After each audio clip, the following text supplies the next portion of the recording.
Bonjour et bienvenue dans notre rubrique Actu Info de ce matinal de ce jeudi 24 avril 2024. Nous abordons aujourd'hui une série de développements notables survenus au sein de la sphère publique sénégalaise, reflétant des changements institutionnels importants et des décisions stratégiques au plus haut niveau du gouvernement. Le président Bassirou Diomaye Faye vient de nommer Pape Alé Niang au poste de directeur général de la RTS, un choix qui signifie peut-être un nouveau cap pour la chaîne nationale. Cette décision intervient dans un contexte de maniement étendu au sein des institutions et des entreprises publiques, confirmant des rumeurs d'une vague nomination initiée par le chef de l'État. Entre autres, une nouvelle majeure concernant les forces de sécurité. Le général Moussa Fall a été relevé de ses fonctions à la tête du haut commandement de la gendarmerie. Le général de division Martin Faye prendra désormais la relève. Ce changement intervient dans un moment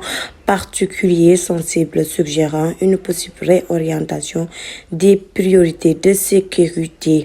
La vague de nomination continue impliquant plusieurs secteurs administratifs et organes étatiques montre l'ampleur des aspirations réformatrices du président Diomaye, qui semble déterminé et imprimer sa marque rapidement et efficacement au rouage du gouvernement.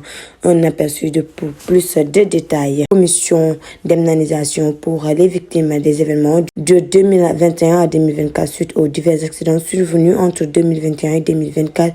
Le gouvernement a annoncé la mise en place d'une commission pour indemniser les victimes. Cette démarche est un élément crucial de la politique de réconciliation nationale. Institution urgence du Premier ministre Ousmane Sonko, le gouvernement sénégalais est en plein essor de transformation avec des directives marquées comme très urgentes, orientées vers une nouvelle des pratiques et politiques internes. Article contesté par Serigne Mboup.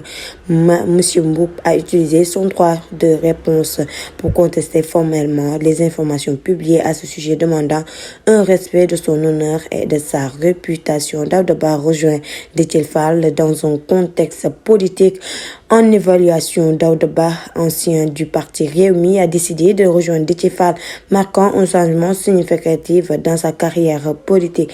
Travailler sur le coût de la vie et des denrées essentielles, le gouvernement annonce des mesures pour lutter contre la vie chère et assure la suivi de la mise en œuvre de politique destinée à stabiliser et réduire les prix des produits de première nécessité. Le nouveau directeur à la caisse de la dépôts et consignation, Falidou Keita, prend la tête de la CDC, permettant de nouvelles orientations pour cette institution clé. Conditions de travail chez E-Média. Les employés des médias expriment leur frustration d'autant plus pour moi face au retard de salaire et aux conditions de travail précaires, menaces de grève et d'actions syndicales pour faire valoir leur